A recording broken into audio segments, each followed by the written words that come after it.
Hey there, and thanks for joining us on our second Colorado Springs video. I know it's been quite a while, 2 weeks, 2 weeks. I think, since our only other one, and we only have less than a week left in Colorado before we leave for Arizona, but we have been going every day. Nonstop. Colorado is beautiful. The sun is shining, the humidity is low, the temperatures are beautiful. There are mountains everywhere.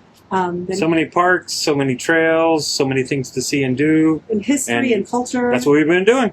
So come along with us today. We're going to take you to 3 of the things that we've done since we've been here. We went into Denver, spent a day in Denver.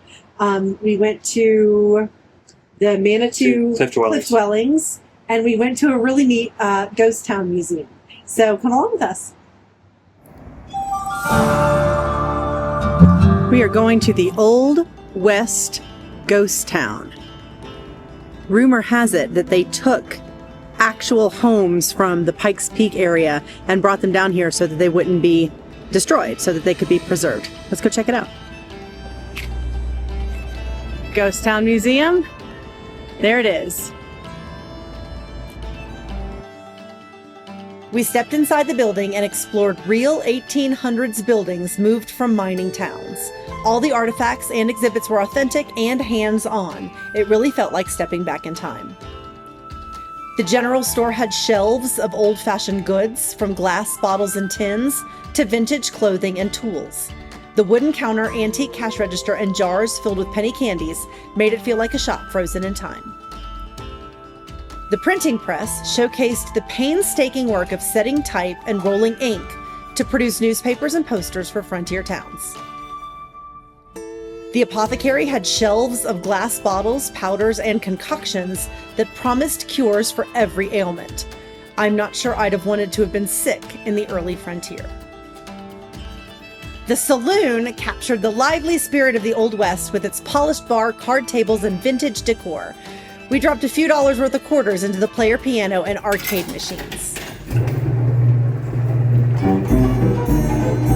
Oh my God, it seriously works. Then we stepped outside to experience the thrill of panning for real gold. This hands-on activity was included with our admission, and I admit I'm glad we didn't pay extra for it because there was zero gold to be found. The boardwalk had time period carriages and stagecoaches and even a Wells Fargo wagon. Any Music Man fans out there just get a song in their head? There were even a few early motor vehicles. One was a 1903 Cadillac.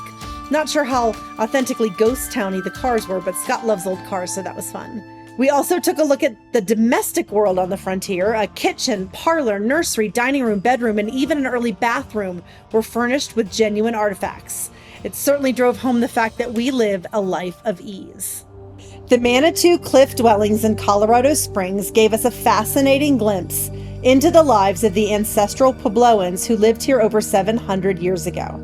They carved multi-story homes, storage rooms, and ceremonial spaces directly into these sandstone cliffs, using the rock for protection and insulation. And it was really good insulation because it was really cool in there on a warm day. Some dwellings were original ruins, while others had been reconstructed to show how life might have looked. We walked through narrow passageways and small rooms. Visiting the cliff dwellings was like stepping back in time and gave us a really unique window into a remarkable civilization that once called these cliffs home. We took off for a fun day in Denver, which started with a drop-off of Piper to Denver's Camp Bow Wow, because a lot of the places we planned to visit in the city weren't dog-friendly, which isn't terribly Coloradan. So we were kind of winging it today, and we weren't sure where to start, so why not the park, right? We're in Denver City Park this morning. We just dropped Piper off at Camp Bow Wow in Denver, the very first Camp Bow Wow ever. Very first one. Very first one. We got to Denver City Park early because the high today was going to be 96 degrees.